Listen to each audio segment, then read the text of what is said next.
Hello friends, welcome to my YouTube channel chemistry by Swati. आज की इस वीडियो में हम थर्मोकेमिस्ट्री चैप्टर में हीट ऑफ रिएक्शन या एंथैल्पी ऑफ रिएक्शन भी हम इसको बोल सकते हैं, ये पढ़ेंगे और केमिस्ट्री के थर्मोकेमिस्ट्री के लॉ पढ़ेंगे। तो चलिए स्टार्ट करते हैं। हीट ऑफ रिएक्शन है क्या? हीट ऑफ रिएक्शन को एंथैल्पी ऑफ रिएक्शन भी बोलते हैं और डेल्टा एच आर से भी डिनोट करते हैं। तो जब रिएक्टेंट के number of moles completely react करते हैं तो हीट या तो इवॉल्व होती है उस कंडीशन में या फिर हीट एब्जॉर्ब होती है, उसको बोला गया है एंथैल्पी ऑफ रिएक्शन। इसमें इंपॉर्टेंट पॉइंट क्या है? या तो हीट इवॉल्व होगी या हीट एब्जॉर्ब होगी, और इसमें number of moles of reactant जो होंगे वो कंप्लीटली रिएक्टेड होंगे। तो रिएक्शन जैसे कि H2 plus half O2 gives half O2, मतलब ऑक्सीजन एक यूज हुआ और H2 दो हाइड्रोजन यूज हुआ है, तो क्या बन रहा है H2O। तो ये एंथैल्पी ऑफ रिएक्शन है। लेकिन अगर दूसरी कंडीशन देखें तो H2 plus O2 gives H2O gas, तो ये एंथैल्पी ऑफ रिएक्शन नहीं है, क्योंकि यहाँ ऑक्सीजन 2 है और प्रोडक्ट में कितना ऑक्सीजन बन रहा है? 1। तो इसलिए ये एंथैल्पी ऑफ रिएक्शन नहीं है। अगर एंथैल्पी ऑफ रिएक्शन निकालना है तो total enthalpy of product minus total enthalpy of reactant होगा। एक नोट है, कांस्टेंट प्रेशर पे जो हीट होता है, कांस्टेंट प्रेशर पे हीट एंथैल्पी चेंज के बराबर होता है। एंथैल्पी चेंज इसे बोलते हैं एंथैल्पी चेंज। अगर कांस्टेंट वॉल्यूम दे रखा है, कांस्टेंट वॉल्यूम पे हीट जो होगा वो चेंज इन इंटरनल एनर्जी के बराबर होगा। एंड इन दोनों कंडीशन में क्या होता है कि हम इसको कैलकुलेट करते हैं पर मोल में, एक मोल में हम इसको कैलकुलेट करते हैं। नेक्स्ट आता है factor affecting heat of reaction. पहला पॉइंट है रिएक्शन कंडीशन। रिएक्शन कंडीशन में अगर टेम्परेचर कांस्टेंट है और साथ ही साथ टेम्परेचर और वॉल्यूम दोनों कांस्टेंट हैं, तो डेल्टा एच एंथैल्पी का फॉर्मूला लगेगा delta H is equal to delta E plus delta NgRT। NgRT मतलब नंबर ऑफ गैसियस मोल्स, और नंबर ऑफ गैसियस मोल्स कैसे निकालते हैं? Total number of gaseous moles of product minus reactant. क्या लिखेंगे? Delta Ng is equal to total number of gaseous moles of product minus total number of gaseous moles of reactant. Quantity of reaction, अगर reaction को आप multiply कर रहे हैं, reaction में किसी भी इंटीजर से मल्टीप्लाई करेंगे तो डेल्टा एच में भी उसी इंटीजर से मल्टीप्लाई करना होगा। जैसे कि H2 plus half O2 gives H2O, तो इसके लिए एंथैल्पी कितनी दी हुई है? -x किलो कैलोरी पर मोल। और अगर हम इसमें 2 से मल्टीप्लाई करें तो 2H2 प्लस, यहां से 2 से मल्टीप्लाई किया तो 2 से 2 कैंसिल आउट, तो O2 गिव्स 2H2O। तो एंथैल्पी में भी हम 2 से मल्टीप्लाई करेंगे, तो इसलिए यहां पर आया -2x kilo calorie per mole. Physical state, third point, physical state of product and reactant. अगर फिजिकल स्टेट प्रोडक्ट की चेंज हो रही है, रिएक्शन सेम है लेकिन अगर प्रोडक्ट में इसकी फिजिकल स्टेट चेंज है तो एंथैल्पी भी चेंज होगी।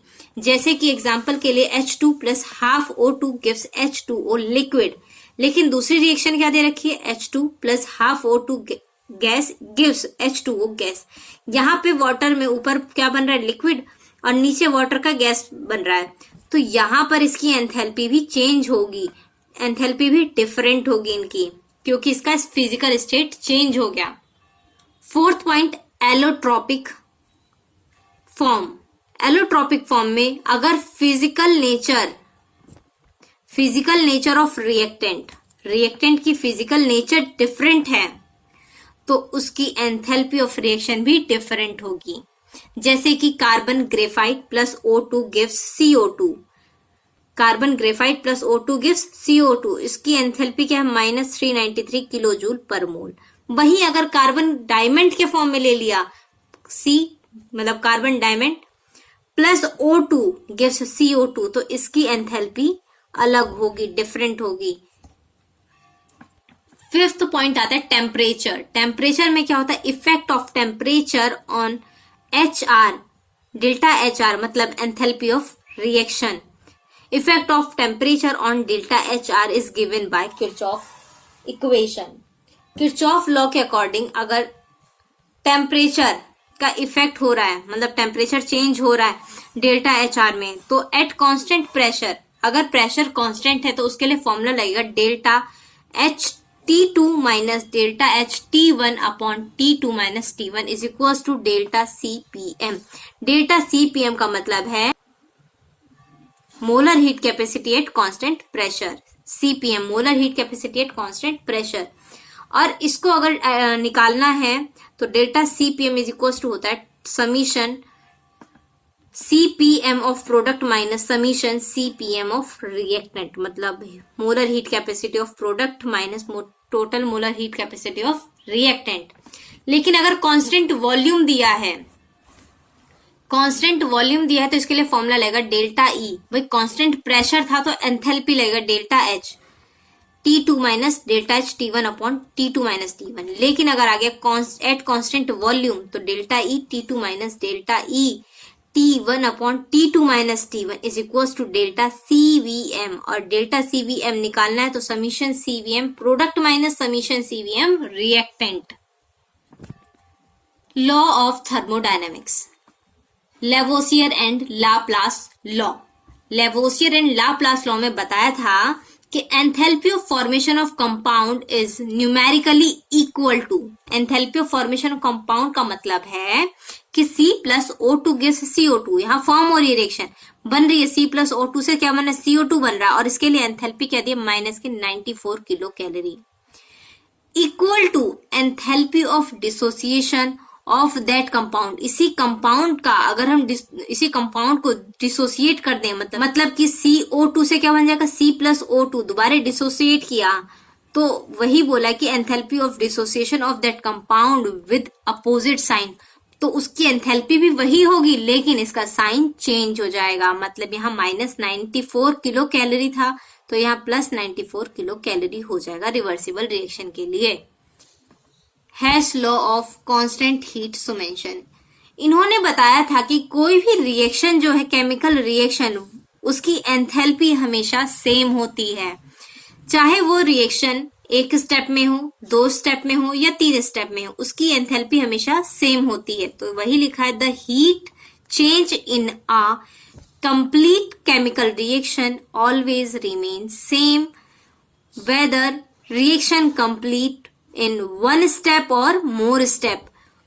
रिएक्शन 1 स्टेप में कंप्लीट हो या मोर स्टेप में, हीट जो होगा, एंथैल्पी जो चेंज एंथैल्पी है, एंथैल्पी चेंज जो है वो हमेशा कांस्टेंट रहेगी, रिमेन सेम रहेगी।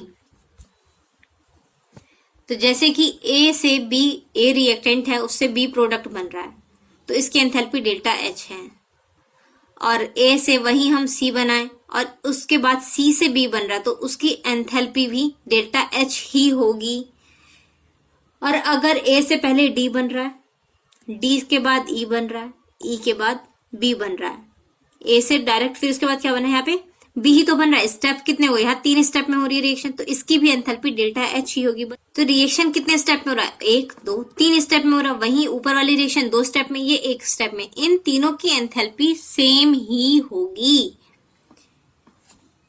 और वहीं लेवोसियर एंड लाप्लास ने क्या कहा था कि अगर एक कंपाउंड, कोई कंपाउंड बन रहा है, फॉर्म हो रहा है, तो उसकी एंथैल्पी सेम होगी, लेकिन अगर उसी कंपाउंड को डिसोसिएट कर दें तो उसका साइन, एंथैल्पी का साइन सेम हो जाएगा, वैल्यू सेम रहेगी लेकिन साइन अपोजिट हो जाएगा।